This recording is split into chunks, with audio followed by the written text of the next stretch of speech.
Um, There you go. okay, I'm okay now.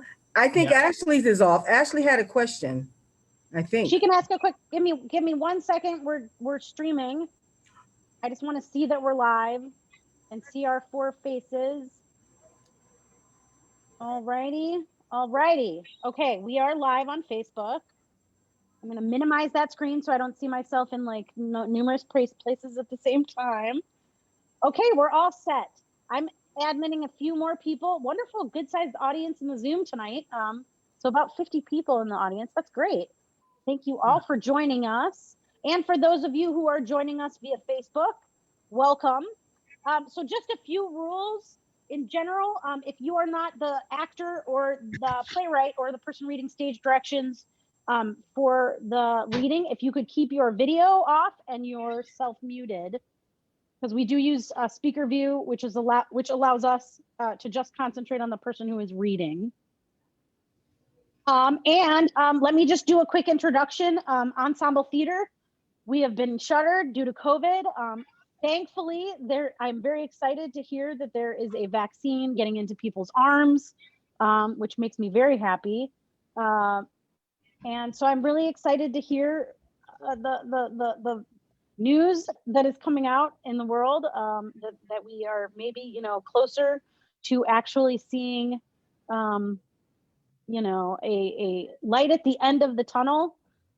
So that's very exciting. And at the same time, the option, to really get together and do theater has been limited for the last, God only knows, 15 months we're going on now. And so the stage rights unit came to me. They had actually been meeting via Zoom and I didn't know that, which was wonderful. And we started this series of Monday nights where we're having everybody read these short 10-minute plays that these actors and these directors, and these playwrights, I keep saying directors, that the actors and the playwrights have been kind of working through. So this is a very introductory level to these scripts. You're hearing them kind of fresh out of the workshop, which is great.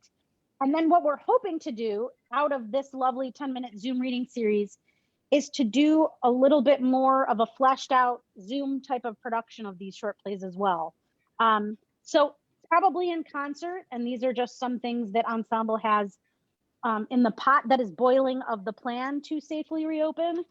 We might still continue to do these kind of digital every other week maybe, or the idea that we would still connect with our audience digitally. And what we'll do is we'll maybe pick some of these scripts that we then flesh out a little bit. So we'll include props, we'll have somebody do a little bit of directing, and have the actors somewhat memorize lines and all that wonderful stuff. And do those maybe once a month or once every couple of months out of this program. So you're getting to really see and hear, a script in its whole process from the page to the quote unquote digital stage. And then here's hoping that by March of 2022 too, which we hope to resume our new Place Festival, we'll start getting to see theater in person again. So we can do maybe an homage to our 10-minute Zoom reading series and start to do an actual 10-minute play festival with real people in person in a real theater. I think that would be wonderful. So what I will do, 2 quick things. If you are watching us via Facebook or if you are watching us via Zoom, you do have the option to use that chat function to share your feedback. So instead of everybody between each shows, like turning on their video and their audio, we just say to please use that chat function, because then that keeps a little bit more of an order with the feedback. But if you just want to share your feedback, how wonderful you thought the acting was, how great you thought the playwriting was, that's how we use that is the way that the method that we use to give feedback. And then you can also do the same thing on our Facebook page as well. So use that comment thread. And what I will also do is share information. So anything you need to know more about our program, I'll share that in the thread as well, both here and on our Facebook page. And then I'll read some of those in between each 10-minute play. So ideally, even reading all of these plays tonight, we'll still have you out and ready to go do other things by 8 o'clock. So without further ado, let me introduce our first playwright. She will introduce you to her cast and tell you a little bit about the play and why she wrote it.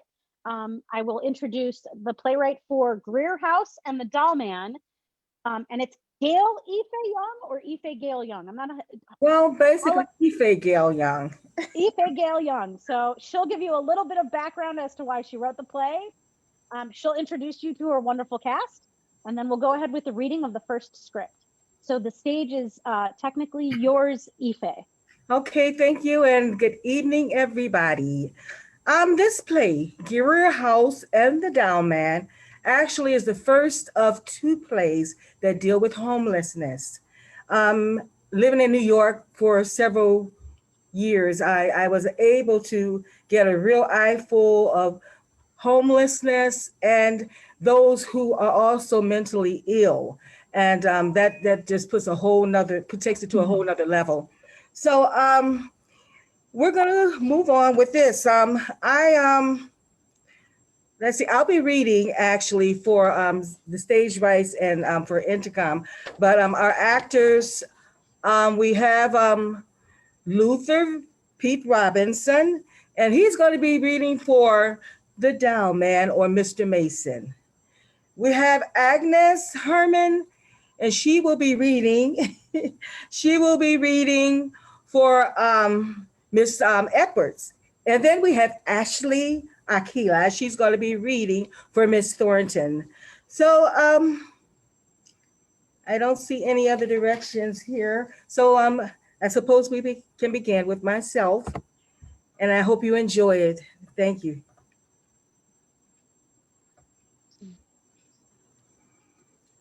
Okay, Career House and the Dow Man. At Rise, it's the present and it's the office of the director, Miss Edwards, and it is a sunny weekday morning. So at that, Ms. Thornton, welcome to Greer House. Oh, thank you so much, Miss Edwards. I promise I will be an asset. Miss Thornton goes to the window, stares out of it. There's homeless and begging and eating out of trash cans, all races and ages out there, just blocking up the grass and the flowers. Mr. Mason appears. Miss Edwards, they say you want to see me? I hope it's about Dorothy. I don't understand why she went away and left me in this place. Mr. Mason, come on in and have a seat. Is it about Dorothy? I want to know about Dorothy. This is about Dorothy. Mr. Mason, I'm so sorry to inform you that Dorothy passed away 3 days ago. Oh, you a rotten woman to say something like that. Mr. Mason quickly rises and leaves the office. What was his story? He's Aaron Mason. He's a great toy designer. They call him the Doll Man. He's famous for a line of wooden dolls depicting African-American characters. So what's he doing at Greer House? Psychoses. He lost everything. His wife had him committed, and 2 weeks later, she had a stroke and died. We told him she passed away, but he's blocked it out of his mind. Oh, here he is again. Mr. Mason. I've been thinking. I don't want to stay in this place. I don't feel like my life is of value. You want to make me be what you want me to be. Mr. Mason, we've helped people live a better life. I already had a good life. You and Dorothy put me in this tiny room like an animal just because you don't like how my mind works. Your wife said she couldn't bring you back to reality. That's a lie. I just come back and when I got good and ready. She just got mad because I didn't come back when she wanted me to come back. And where is she anyway? I need to talk to her. Where is she? I told you, Mr. Mason, Dorothy passed away 3 days ago. Liar! That's what you are in this place. Liars! Mr. Mason quickly leaves out of the office. He's also bipolar. But most of our patients are worse off. And almost a third of them are wandering around outside with shopping carts. There are a lot of shopping carts out there. That grocery store owner could probably claim a loss on his taxes. I don't find that funny, Miss Thornton. Oh, I'll need you here Monday through Friday at 7 a.m. I'll be here. The telephone rings. Hello? What? He was just in my office. She hangs up the phone. They say Mr. Mason just left the center without an escort. Oh no. Miss Edwards makes another phone call. Hello, Sanders. Do you know Mr. Mason just left? Well, so what do you plan to do about it? We're starting up a search party. Well, it better be a damn good one, Sanders, and I mean it. His wife's funeral is in a few days. The last thing we need is a lawsuit. How did he get out anyway? Through the side door. The side door? Where was the guard? That position was eliminated. Remember, we didn't have the budget for it. I'm sure. I don't know if they want us to be successful with this center. Take a look at this. She shares a few pages of expenses with Miss Thornton. The state gives Upper Manhattan 4 times as much funding as we get because we don't have a big business and tax credits in our district. I know our district's poor, but do they have to let the mentally ill live out here in the streets like this? They don't know what to do with them. In the 70s, the government deinstitutionalized them all over the country. They don't belong in jail, and it's inhumane to strap them down in sanitariums. Now the plain homeless can be rehabbed, but not many of the mentally ill homeless. I'm sure that's true, but do you think that people really want to see them out in the street? I mean, some of these people smell. Well, they're not the only ones that have odors, trust me. A lot of them are just too far gone to care about hygiene. But if people don't want to see them, they shouldn't go outdoors. I mean, mentally ill people are a reality. They need our help, not our scorn. I expected this to be an easy job, but I don't know whose side I'm on right now. Oh, you're smart. You'll figure it out. Damn it. I gave up my whole life to help the mentally ill, and I still can't help most of them in here. I didn't get married, have children. I just worked and worked. And right now I'm feeling like a failure. Oh, just look at the Greers smiling down on us like this is such an easy job. When did they first open up Greer House? 1956. Miss Edwards speaks to the Greer's portrait on the wall, teary-eyed. Mr. and Mrs. Greer. Things have changed so much since you founded this center. They used to give patients shock treatment and put them in straitjackets, Miss Thornton. Oh, I can't get Mr. Mason off my mind. We lost the doll man. I'm so devastated. I mean, was using his imagination with the very dolls he created really so bad? I don't know. I believe that everybody needs a world of imagination just to escape to sometimes. Oh, I'm sure. I pick up a good book and escape with my imagination, but maybe Mr. Mason escaped. Oh, escaped? What am I saying? He's not a murderer that broke out of prison. My God, mental illness is a sickness that people don't choose. Yeah, but at least the ones out there wear their illness on the outside and they don't shoot in crowds or shoot little children or murder women or bury them in their backyard. Nobody suspects the ones who do those things because they act normal. You're right, Miss Thornton. It's so exasperating. I'm only in my 50s and thinking early retirement. I don't think I'm making a difference. And I feel like a burned out old woman. I would give anything to know where Mr. Mason is. And we never observed him as far as on camera as his wife claimed he was. Maybe he wasn't. Lights down, then up on Mr. Mason's workshop. He is putting a small amount of food on little saucers. I hope I answered your question, Freddie Douglass. Billy, thank you for singing for me. Billy, you always like bad men. How come? You women are strange creatures. Resplendent, though. He sets a tiny plate of food in front of each doll. This will be y'all's last meal together. Yeah, I couldn't see no sophisticated dolls like y'all leaning in a junk pile on a tree lawn, so I got good homes for you in these past few days. Oh, don't be sad. Calliope music starts. He dances with the doll, Sarah, for a few moments, then sets her down when he sees Dorothy, his wife. Dorothy, where you been? Oh, honey, I was just telling the dolls goodbye. You know they foreclosed, but I know you'll find another one for us. You always did. Calliope Gather, starts music. gather around, folks. Win yourselves a Mason doll.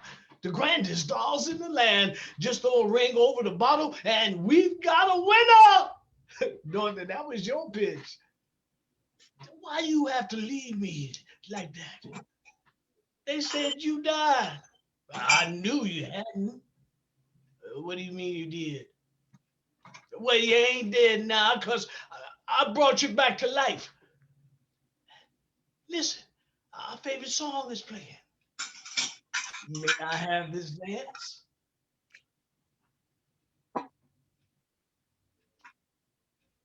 Sarah, now you know you ain't got no business getting jealous. I dance with you all the time. You lucky Dorothy didn't never snatched you up and used you for firewood.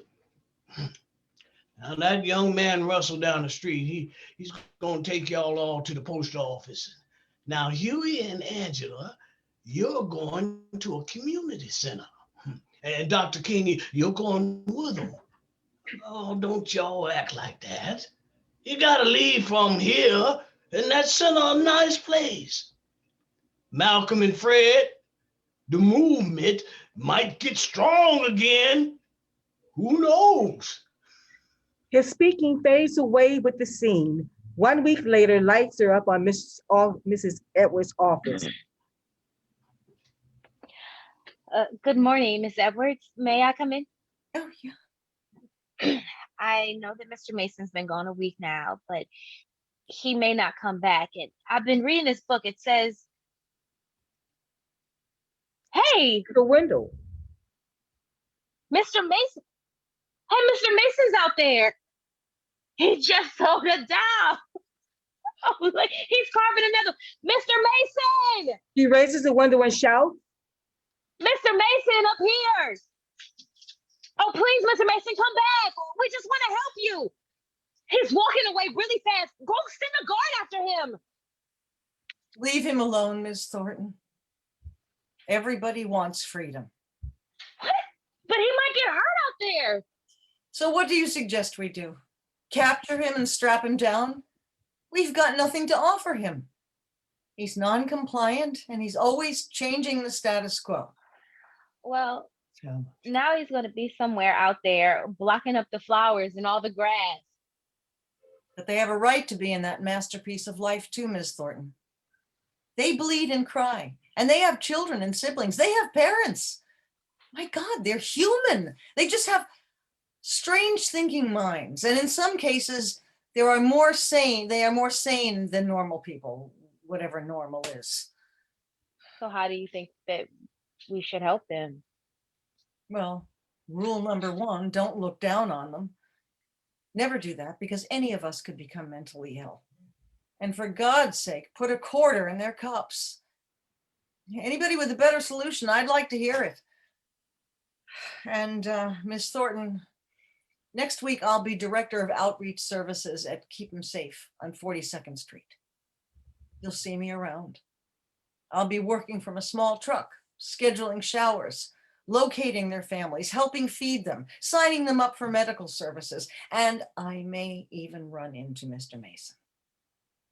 You see, Ms. Thornton, we've always been coexistent with the homeless or the mentally ill, with people like Van Gogh, Basquiat, Beethoven, Charlie Parker, Isaac Newton, Virginia Woolf, Buddy Bolden, Nikola Tesla, Edgar Allan Poe, Da Vinci, Einstein, the Doll Man.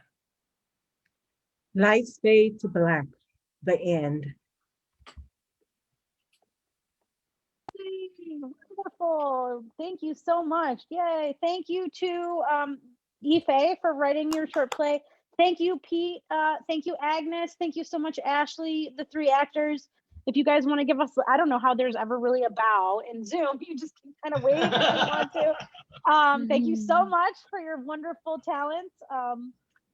Thank you, Ife, for that piece. So it's very interesting that you can, you know, tackle some really important topics like mental illness and homelessness. So that was really interesting to hear that that was something that you personally experienced seeing when you lived in the city, and that theater and writing plays can be a form of you know, advocacy and voicing, you know, your life experience. Theater is the study of the human condition in a lot of ways. So really having the opportunity to share those kind of stories has been wonderful. I'm actually still admitting people, so that's great. We have a good audience this evening. So yeah, I mean, it's really quite fascinating how, you know, you can take on some really big topics in some really short plays. Great job from Lori and Arnie, great stories. Actors were all very good from Jean Madison, so thank you so much for that positive feedback. Yeah, 10-minute plays are also a really great opportunity to, you know, start as a playwright. I don't know if that's true for some people. Sometimes writing a full-fledged production can be a little daunting. And so getting your feet wet in a 10-minute play is always a nice start to really, you know, getting to understand characters and conflict. So we talk about that a lot in the process of these getting fleshed out in our stage rights group. They also do read full-length plays as well. I find those a little bit more difficult to watch via Zoom, but again, that's just me. So we thought it was really wonderful to have this opportunity to share these short plays. Wonderful acting by everyone from Jessica, so thank you. Thank you again, Ife and Pete and Ashley. You guys were wonderful, and Agnes, as always. She, I believe, is in everything we do. She is also a playwright herself. So if now you're an actor and you want to write a quick piece, please join us. I am actually sharing really quick before we get the next one started, the link on Ensemble Theater's website that is dedicated just to these 10-minute plays. So it'll actually have a little bit more information on tonight's playwrights and a synopsis of their play. And then that's where you can also go to look to see what the next lineup is as well. And then of course on Ensemble Theater's page, a couple of different links. You can go to the Plan Your Visit tab, and that'll kind of give you updates on what we're planning to do as Ensemble. And I'm sure like many other theaters in Cleveland are trying to navigate right now, how we are going to and when we're going to reopen again to people in a space. So we're hoping for fall. We're planning, those plans are getting hashed out as we speak. So there's a lot of wonderful updates that we hope to share with you very soon. A lovely script, Ife, from Lynna. Such an important topic, well presented in the writing, terrific acting as well. Thank you for this play. From Quentin Quiro, I think that's how you say it. That's a really interesting name. Nom de plume tag. I know we all have different Zoom names. Sometimes it's our full name, sometimes it's our created name. So that was really wonderful. So up next, we will do our second script. So yeah, if all the actors from the first script, you want to turn off your video and your sound. And then if everybody who is in Josh's piece, if you want to turn on your video and your unmute yourselves, we will move on to the next script this evening, which is The Pipeline. And Josh Mandel is our playwright. So I will go ahead, and I think we have everybody, right? Do we have everybody open on their video? Okay, we're good. Josh, if you don't mind telling us a little bit about what inspired you to write this play, and if you would love to introduce your wonderful actors, and then we will move on to play number 2, The Pipeline. So technically, once I remove my spotlight, the stage is now yours, Josh. Thank you, Celeste. You're welcome. Well, I think this is another experience that you're just talking about where I had a personal experience, and playwriting gave me a chance to work it out. So the events in this play really did happen to me. I was a tutor in a local school. I had a young boy trying to learn how to read, and he broke down. because he was having difficulty. And I was just struck by how he was being, well, in my head, I hear the word treated, but he wasn't being treated. But the way that the administration and the teacher was handling this boy with emotional problems, I'm like, I could not see how this would help. And not to my credit, I wanted to say something, but I didn't. So the events in the story go really the way I've written it, to the point where I heard that he would be expelled. And the rest of it is my attempt to kind of work out what I wish I had said. So I'll kind of leave it with that. The cast consists of Peter Toomey, who is taking the part of Mr. Kelman, Lynna Metrisin, who is taking the part of Ms. Markey, Patrick Warner, who is going to be playing the part of the student Delray Johnson, and I'm glad to meet him. I did not know him before this. That's another great thing about doing theater. And Agnes Herrmann, who is doing stage directions. And I will turn it over to them. Thank you. The Pipeline by Josh Mendel. Mr. Kelman is male, early 60s, a reading tutor at Northwood Elementary School. Ms. Markey is female, mid-40s, the second grade teacher at Northwood Elementary School. And Delray Johnson is male, 7, a second grade student at Northwood Elementary School. Setting, fall of 2019, a schoolroom at Northwood Elementary School. Stage left, a small table and 2 kids' chairs. Stage right, a teacher's desk and chairs with books on top of the desk. Stage center and adjacent to the desk is a 4-foot isolation fence constructed from PVC pipe. Inside the isolation fence is a child's desk and chair. At rise, Ms. Markey is at her desk, putting her books in order. Delray is sitting at his desk in the isolation area. Mr. Kelman enters stage left, carrying a child progress sheet and reading materials. Ms. Markey, I'm Mr. Kelman. I'm one of the tutors. Oh, it's nice to meet you. Thanks for helping us out. Oh, it's my pleasure. I have lots of time since I retired. Oh, I envy you. I have 10 more years until I can do that. I have a lot of teacher friends who did 30 and out. That's my plan. Yes. So I'm new at this.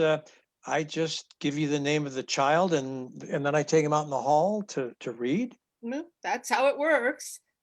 Which student do you want? Delray Johnson. Oh, that's Delray there. Why is he behind that thing? Delray is in isolation. He's an overactive, aggressive child.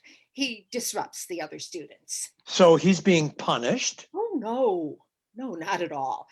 The isolation area allows him to focus better. The other children too. Maybe this looks strange, but I assure you that this is the standard procedure. It really is best for all concerned. Do you want to take Delray out for a session? Well, yes. Delray, do you want to come with me? Yes, sir. Yes. Delray leaves the isolation area and goes with Mr. Kelman. Both walk out to the table and chairs stage left. They both sit. Mr. Kelman takes a story from the pile of papers he was holding and puts it on the table in front of Delray. So Delray, let's try this story. It's a fun one about bumblebees.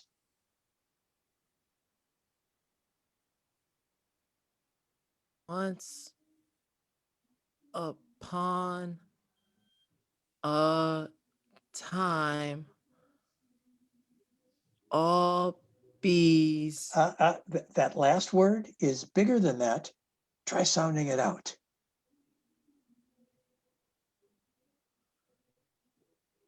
Bum,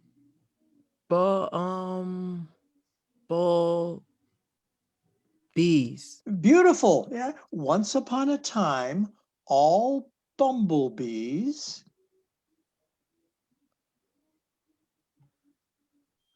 All bumblebees were yellow. The bumblebees got lost. Uh, Look at that word again. What letter is that? It's an O. Yes, yes, a short O. So how should that sound? Ah, Right, right. So try that word again. lost. That's it.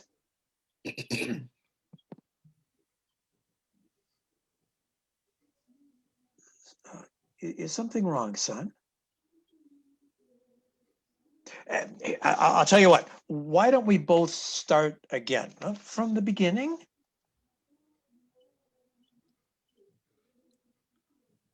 Once upon a time, all bumblebees were Were. were yellow. The bumblebees got lost. No. I can't read. Yes, you can. You've been doing quite well. No, I can't. I can't.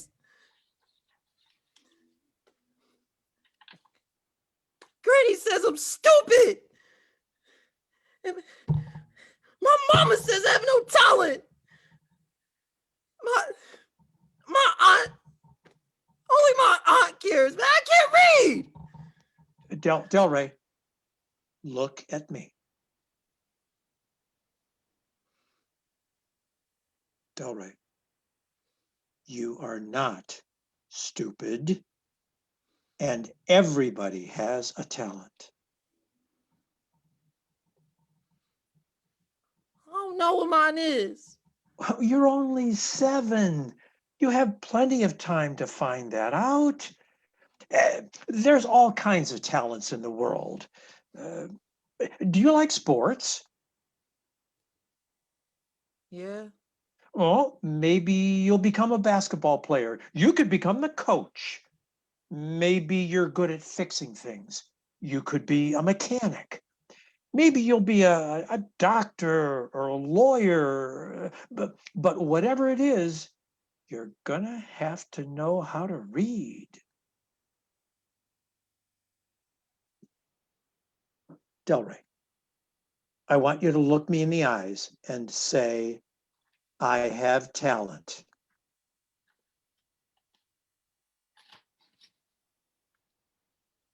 You have talent. No, buddy. I want you to say that you have talent. Here, look me in the eyes and say that for yourself. Look at me and say, I have talent.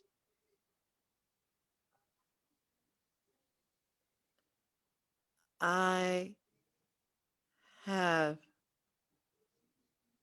talent. Delray, look at me and say, I have talent.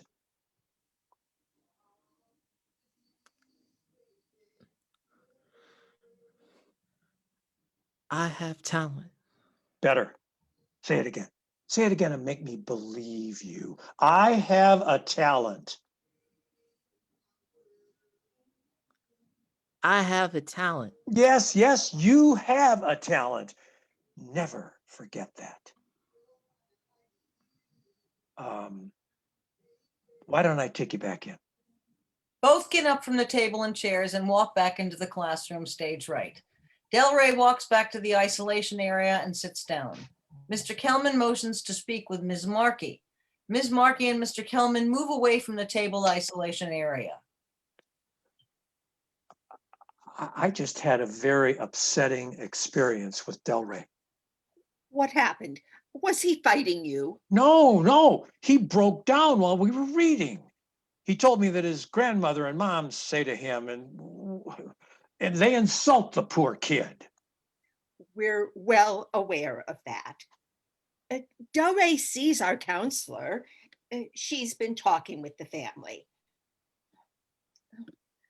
Frankly, we're in the process of expelling him. Expelling him? How would that help? With all due respect, Mr. Kelman, you tutors come here 2 hours a week. We deal with him 6 hours a day, 5 days a week. Well, in less than 10 minutes, I can see that this child is very hurt. He needs help. Yes, Del Rey has a lot of problems, and he requires a lot of time and energy. There are 350 students at Northwood. I have 30 in my class. So you punish him by putting him behind PVC bars? Don't you see what you're doing? You're setting him up for failure. You're preparing him for the pipeline of school to jail. Mr. Kelman, what would you have me do?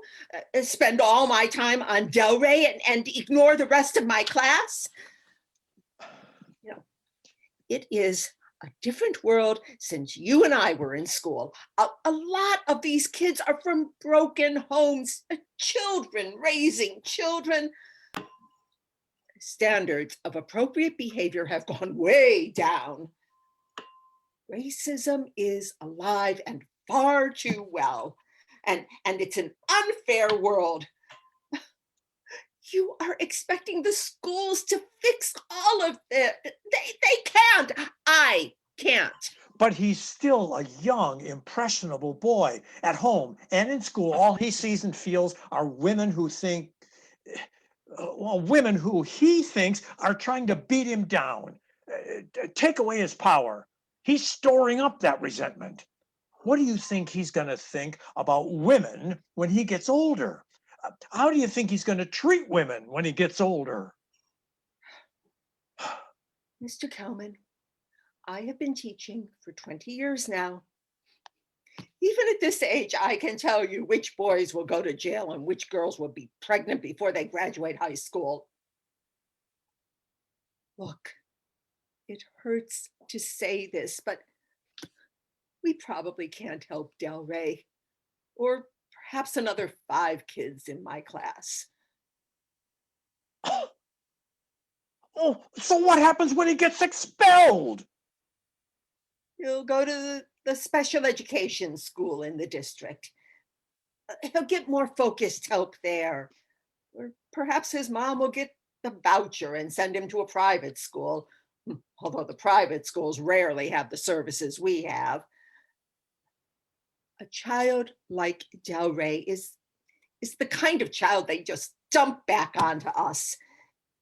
It's a crime how badly prepared most of these children are. What you're doing to Del Rey is a crime. I'm going to contact the superintendent. I am carrying out the accepted protocols in this district. Nothing is likely to happen. I'm going to remember this day the next time there's a school levy. Oh, it's a vicious cycle. You and enough people like you vote against the next levy. We'll just end up having more students in that pipeline. It's a crappy system we're collectively created, isn't it? Totally. I wrestle with this too many school nights before I go to bed. Is there nothing to be done? I can't get any sound. This district has some of the best administrators and teachers in the state, and they haven't figured it out. All my soul searching, all I've All I've come up with is that I have to stay in and do my best for the rest of the children. We may fail, Del Rey, but there are 24 students doing quite well. Those other 5 children, I'm doing my darndest to get them on the pipeline of school to productive citizen. Please stay on, Mr. Kelman. We need caring people like you in the system. Maybe together we'll reach those kids.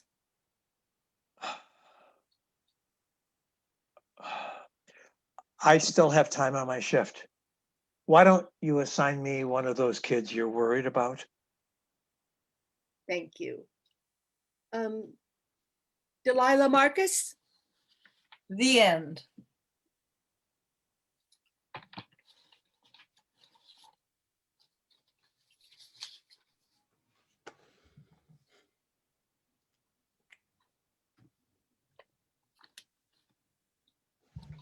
Thank you so much, actors. Sorry, I took a second here to get my mute off. I was answering something in the thread.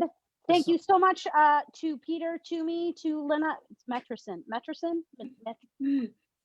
I understand my last name sometimes is the same. And to Patrick Werner. You actually worked with me in the past, and so I'm really excited to see you here for the first time reading for us. Thank you guys so much for being involved in this second reading. Some interesting feedback, both positive. There was some strong reaction from Ife. So too, I would recommend you and Josh maybe have a little bit of a conversation.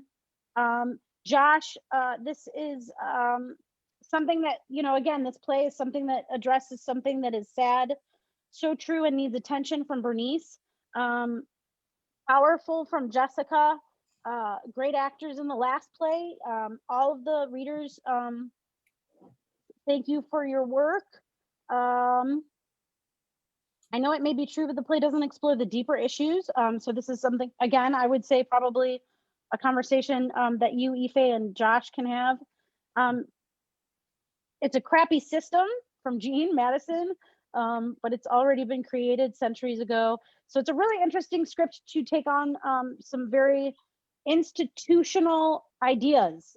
So the idea that, there are these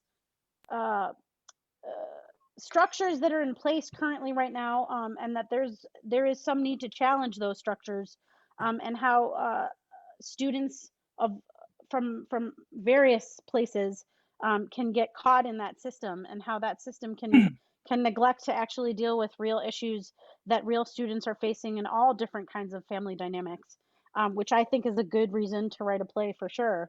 And to see the dynamic between administrators and students, how tutors can come in and be instrumental in students' lives and helping them in ways that we don't realize as well.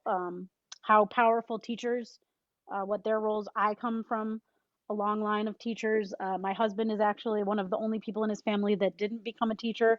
So the school system, and how that's a very important part of our community, and what we do to address issues that are within that system, is a very big topic. So again, taking on big topics in a very short period of time.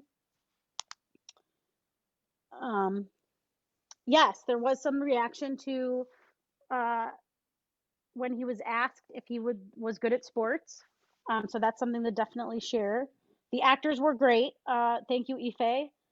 So yeah, just some really interesting feedback here for that script. So to hear it out loud, to have your audience give you an honest reaction is also something that we appreciate, being part of the reading process.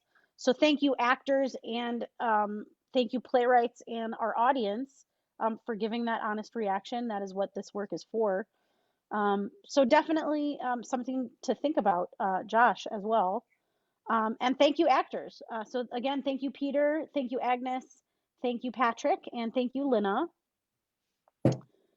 We will go ahead and move on to our final piece of the evening. If all of, yes, the actors that were in Josh's piece could now turn off their video. And then if everyone who is in the final piece, which is Cindy's play, if you could turn on your video. And again, feel free to share your feedback, as honest as you want that feedback to be, in the text chain. I did share, and I don't know if everybody saw that, the link to our page on the website that shows all of the work that we will be doing for these 10-minute plays. It'll update you on what playwrights are in the next Monday's lineup, what those plays are about, and a little bit about the playwrights and the show itself. And then, of course, again, visit our website, ensembletheatercle.org, for information on all of the stuff that we hopefully will be planning to do in person. We hope here very soon. And so without further ado, we don't want to keep you guys too long. A lot of these short plays can create an opportunity for very long and deep dialogue. But we're just keeping them short for this 10-minute series. But Cindy, if you want to turn on your I'm on. if you want to turn on your video, and then your actors, if you want to make sure your video and your sound are on, I will now turn over the stage to Cindy. You can talk a little bit about why you wrote your play, Girls Night Out, and introduce your cast. And with that, I will pass over. The stage is yours, Cindy. Thank you. This is a story, Girls Night Out, is about clinging to friendship and clinging to life. And sometimes the lies we tell ourselves and others so that we can cling to friendship and to life. And this is also based on a true experience. So I have my wonderful actors are Agnes Herrmann plays Adele, Lynna Metrisin plays Sally, Paul Slimak does stage directions. Girls Night Out by Cynthia Dettelbach. The cast is Sally, age 65, Adele, age 65. Two old childhood friends, Sally and Adele, each perched on twin beds in a modest hotel room in New Jersey. Both are casually dressed. Adele, very thin, has a fashionably designed scarf around her bald head. Burnt sienna. What's that? The answer to your question. But I asked you to describe some of the best things we did together as little kids. You know, kid scenes like, kind of like the scenes in the way we were. When Robert Redford and his best buddy were on the sailboat and they kept quizzing each other, best month, best year, best whatever. Well, I remember fondly burnt sienna. Do you have any idea what I'm talking about? No, but with my chemo brain, CRS can't remember shit. Oh, well, there's no need to remember to take my pain pill, though. It reminds me. Adele looks through her small medicine suitcase and, not finding it there, starts digging frantically in her purse and roll-on bag. Want me to help you look? It's a cylindrical metal tube, about the size of a lipstick. Sally likewise begins looking and finds nothing. It's my emergency stash for when things get really bad. Do you need the pill right now? Well, I still have a couple in my regular pill dispenser. I'll take one from there. Water? Yeah, not too cold, half a glass. Sally rushes to bring Adele the water. She takes it with the pill. Oh. I hope this helps. It will in a couple of minutes. Meanwhile, let's get back to childhood reminiscences and burnt sienna. Well, at least give me a hint. Is burnt sienna animal, vegetable, or mineral? It was the brownish, rusty colored crayon in the Crayola box. So? Burnt sienna only came in the big box with 64, which my mom claimed was a waste of money. So I always loved borrowing yours when I came over. I never knew you had a thing for rusty brown. Well, maybe it was the exotic name, redolent of faraway places and smells. That's what you thought of as a 6 or 7 year old? Good point. I guess I liked it because it spoke to me of luxury. Having 64 incredible, imaginatively named crayons at your fingertips instead of my measly 8 with those basic, boring names: red, yellow, blue, green, brown. Luxury. Huh. That's not a word I've thought about in a long time, at least in connection to myself. When we were kids, you were the one who had all the luxuries: the big house, the nice yard, plus the pretty feminine bedroom all to yourself. Oh, I was always insanely jealous of that solo bedroom. Well, mostly I'm thinking about my pills. Can you help me look for them one more time? We just combed through everything: your roll-on, your purse, your case with all the meds. No, I know, and I'm sorry to ask you again. I'll do it while you rest, since we have a busy evening and another day still ahead of us.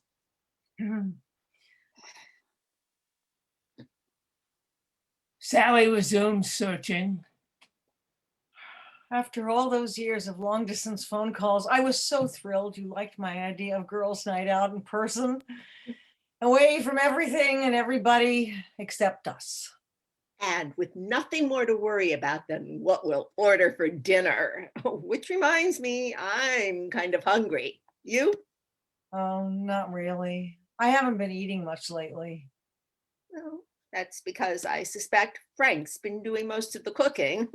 Well, he follows my instructions for a simple chicken soup, and a pot lasts me a week. I checked the menu at the restaurant downstairs. Oh, some really delicious sounding Italian dishes. No boring chicken soup tonight. Could you make me some hot chocolate? The packets are in my purse. Sure, but right before dinner? Well, I'll go down with you, but I probably won't order anything. That doesn't sound like... Maybe I'll just order room service. I'm sorry to spoil everything. Nothing spoiled. Adele prepares the hot chocolate. I kept dreaming about how festive this mini weekend would be.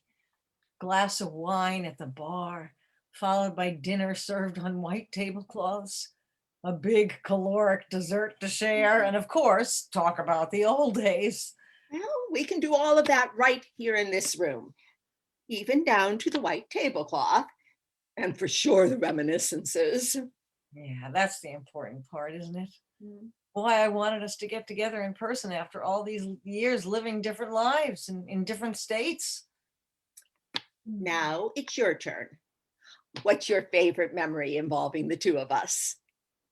I remember going to your house for lunch at least once a week on school days. Your mom would make us grilled cheese sandwiches and home fried potatoes, which my mother never served me because they were too fattening. If she could only see you now. I'm a size 4 and I love it. Courtesy of the not the way to lose weight diet. Do you think I could have lost my pills on the way to the room? Maybe it dropped out of my purse or something. Doubtful, but I can call the front desk and ask if anyone turned it in. Are you sure you packed it to begin with? I always check before leaving the house. In fact, I remember telling Buddy to put it in my purse. How is Buddy, by the way? Oh, he's got a new girlfriend, Vanessa. She's making him clean up his act. That's good news. My hot chocolate, is it ready? I like it with extra cream. There's only the powder stuff here. Or I can have room service bring up real cream when I order dinner. No, I can't wait. I want it now. Yes, ma'am. At your service, ma'am. Excuse me for being so slow, ma'am. Sally brings Adele her drink. I don't mean to sound bossy. It's just that the meds I take, and especially the ones gone missing that make me crazy. Do you want to call Buddy? Maybe he... Forgot. No, his shrink says I need to give him space. Besides, he didn't forget. He didn't forget. I'm so sorry. Let's leave my son out of it, okay? How about calling your drugstore? Tell the pharmacist you misplaced or lost your pills and to please refill the prescription. Well, that's not so easy. We're talking oxycodone, a controlled substance. And the druggist who might cut me some slack doesn't work weekends. Let's go back to discussing the old days then. Simpler, easier times. Not easier living with my mother. You remember Zelda, don't you? She never liked me. She never liked anyone. Not me, my sister, my dad. I don't think she liked herself. Maybe because I lived on the wrong side of the schoolyard. If she could only see you now. That would take some serious digging up of dirt. So I think I'll pass. Want to see my new outfit? I bought it just for this weekend. Sure. I knew you'd bring something pretty and smart to wear to dinner, so I wanted to make sure Well, that I could never compete with you when it came to clothes. Well, why start now? Anyway, I guess you saw it when you went looking for my pills. Oh, the pale green pants set. Oh, it's very pretty. I bet it looks great on. I even have a matching do-rag. Everything coordinated. Cool. But I'm cold. Do you mind turning up the thermostat? It's already 82. I was actually thinking of turning it down. No, you can't do that. I'll freeze to death. Like the little match girl in the fairy tale. Remember how we used to take turns reading it out loud? While gorging ourselves on my mom's hidden stash of pistachio nuts, reserved only for her canasta ladies. Oh, and we thought we were so daring. Until we got caught. Oh, the saga of the telltale pink stains on your snowy white bedspread. I got good and paddled for that one. Your mom probably thought I was the instigator, or certainly the colluder. Like, is that a word? A colluder? You're the wordsmith, not me. Meanwhile, can I borrow your comforter? I'm still shivering. Be my guest. Sally takes it off her bed and places it around Adele's shoulders. My doctor says I'm going to get better. I'll lick this thing, playing terrible tricks on my body. That would be great. He says I have a strong constitution. People twice my size couldn't tolerate the poison I swallow every day to keep the tumors in check. Wow. You believe that too, don't you? That I'll lick this thing? He believes, then I believe. Your doc is the expert. I mean, you had cancer once too, and now you're right. Fine. You're right, right? At least since my last checkup. Besides, I have to get well. Buddy needs me. His father looks the other way, but me, I'm tough. Buddy needs tough love. Sure sounds like a plan. Your kids are okay, right? Oh, they're good. And the grandkids, they're the icing on the cake. Buddy's a good guy too. But it's hard when you adopt and start parenting as late in the game as I did. Oh, I'm sure you've put your whole heart and soul into being a great mom. The effort's been exhausting. That plus this thing. You do have a plate full. Can we plan another girls' night out for when I'm not so stressed or tired? Sure. And we won't wait another 4+ decades to do so. Not even half that. Maybe next time we'll book a hotel getaway in Cleveland and I'll do the traveling. Sounds terrific. I'll also bring a box of 64s, burnt sienna included, just like old times. Just like old times. The end.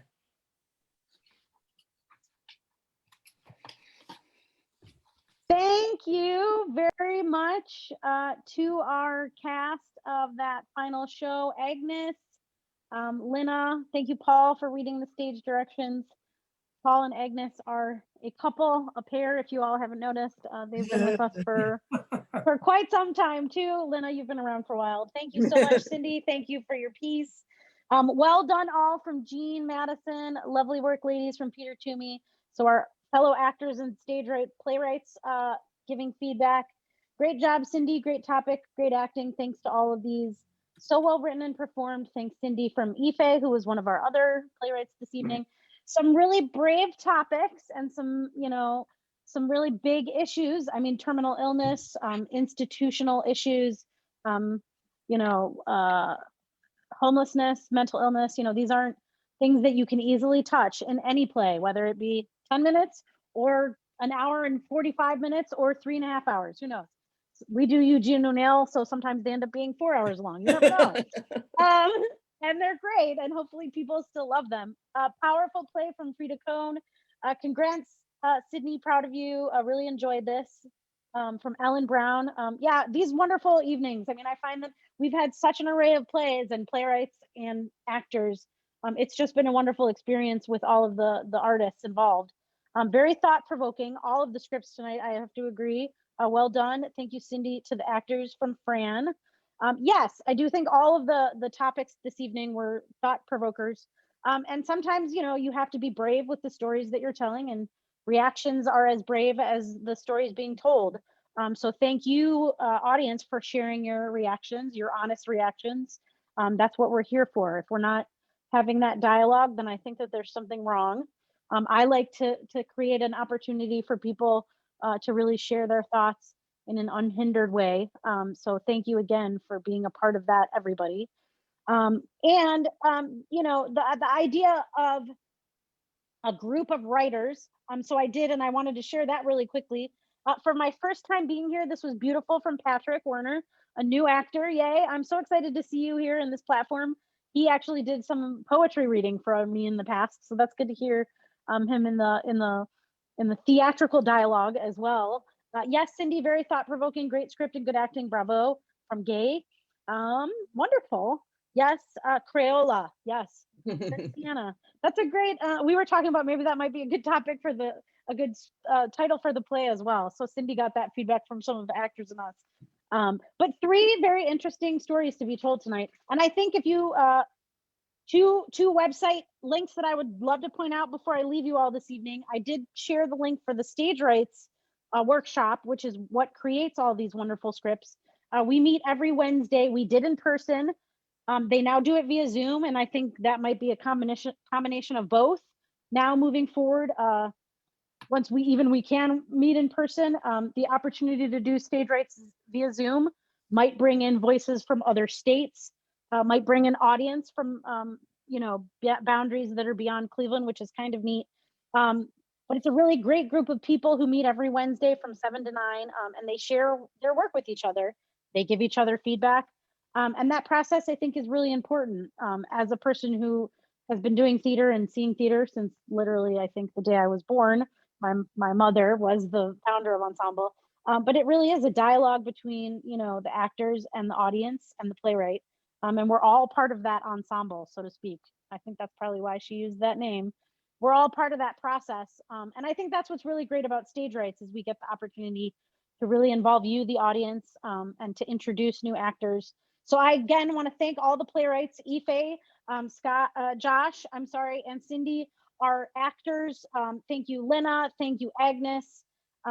Thank you. I'm going to get everybody. I know I'm going to get everybody. Peter, our new addition, Patrick Werner, who is new. Hopefully we'll see you in additional readings. As always, Paul, Peter Toomey, I haven't seen you in a while, so it was great to see you again. So I get to see actors who have worked with us in the past that we haven't seen in a while. Join us again. Oh, Pete Luther, can't forget Luther, Pete Robinson, and Ashley. You guys were fantastic too. Thank you so much for your talents. Thank you guys for joining us for this. Again, keep an eye out because we do plan, I think, to extend this to be something that's just a little bit more involved than a reading. These 10-minute short plays. That's still getting fleshed out a little bit, so stay tuned. And use those 2 links that I shared in the chat to find out more information, of course, about Stage Rights and our 10-minute plays. There is a link. There will always be a link to whatever Zoom for our 10 minutes every other Monday on that website that's dedicated to our 10-minute Zoom readings. There is a link to, of course, Support Ensemble. During this time, it has been very interesting to navigate not being able to do what we actually do. Mass gathering is our business. So COVID has been a very interesting challenge. But thanks to a lot of support, both public, federal, state, I think, the theater industry may weather this better than we all expected, because I do think that the arts are a fundamental part of our society and are extremely important. So we do have to make sure that we, keep our theaters and our arts and cultural institutions alive during this time. So thank you for any support you give to Ensemble or any organization like us, who is of course still navigating this crazy pandemic. Please get vaccinated if you have not. I've gotten my second shot, I think a week ago, this past 2 Monday. So as of tonight, I am fully vaccinated. I'm very excited about that. And thank you. Yes, thank you, Pete, saying thank you. Ensemble is honored. So, yes, thank you to us, but we're so honored to be able to produce this platform for you all to share your stories. Because doing theater is a gift. So I feel honored to be involved in your processes as artists. So you're welcome, and it makes me feel wonderful. And these 10-minute plays have been a great way to stay connected with our audiences, to stay active as a theater while we navigate the COVID-19 pandemic, and really figure out, hopefully in the early, maybe to late fall, bringing everybody back into our actual spaces. But at the same time, also, navigating, maybe doing some additional virtual programming as well. So again, thank you so much for joining us. Hopefully we will see you again soon. We will be doing another one of these, not next Monday, but the following Monday. Please visit our www.ensembletheaterclee.org. And then you would click on the 10-minute Zoom reading series tab, and that'll keep you updated on what the lineup of the next scripts were for the following Monday, which would not be the 10th. I don't know what the exact date is. Let me see my calendar here really quickly. I should be quicker at this, and I'm not right now. I don't know why, but I can give you an exact date here in a second. And thank you, of course, too, for bearing with our tiny little bumps that we had at the very beginning. But we did get Facebook Live. The next Monday will be the 24th of May. So we'll see you then. And thank you for joining us. Stay safe, stay healthy, everyone. And we look forward to seeing you again soon. Thank you so much. Have a good night, all. Thank you, actors. Thank you, playwrights. See you again soon. My best to all. Thank you, audience.